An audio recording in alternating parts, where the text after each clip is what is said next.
then in the bass line it'll go down to an A flat. Oh, and it goes a down C. to an A flat. Ah. That's still a third, but like, you know, if you're not really good at bass clef, really making sure you know what those notes are. That used to be Yeah, me. and they're 2 and 4 too. Yeah. Because on the other ones you were 2 and 3. Mhm. So you're.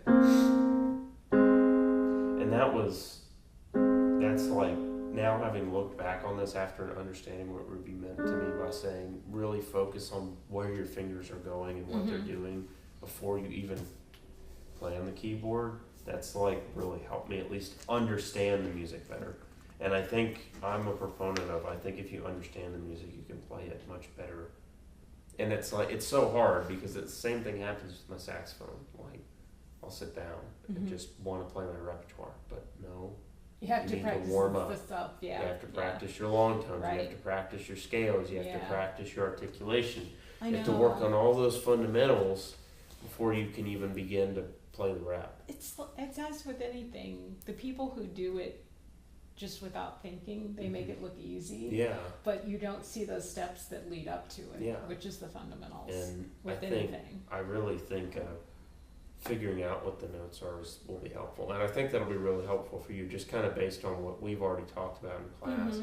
I think you and I have a very similar situation in terms of like proficiency on a keyboard. On a keyboard, yeah. I just happen to have come in with a lot of You have a lot more theoretical theory knowledge. than I do. Yeah, yeah. So. And I haven't. I mean, I haven't been in a theory class in like 40 years. Yeah. So yours is a little more immediate. Yeah. I mean, I took theory when I was in high school, but that's, you know, I know a little bit. Yeah. But you forget a lot. Yeah, and it's changed, I bet, from. Well, the technique has changed in terms of the things that they'll have you do to try to learn it. Yeah, and that's another thing. So along with understanding what your fingers are doing, I'm glad that Ruby helps us with theory because, for me, now knowing how the theory connects to a piano and how like it's all like you heard me singing in class today, and like I think that's a really useful technique now that I'm in theory and like we have to sight sing and like I didn't do it for this, but I think if I had looked at this or like a little joke or After the Rain or whatever or even these sight reading things that we got today to transpose, I think understanding what those relationships sounds like we talked about at the beginning with that D to an A. Yeah. Do so. Oh man. You have a cold or allergies. Something, I don't know. It's something.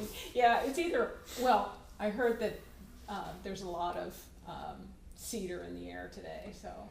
Well, everything messes with me. My nose and them don't play nice. But like still, singing those relationships. And like if you think back to this example where it started on the 5, knowing what that sounds like, or like without even being able, like for sight reading, if you couldn't touch a keyboard, knowing, and they said, well, you can sing to yourself, so so fa so mi fa re do re mi fa so mi so, like that's really helpful.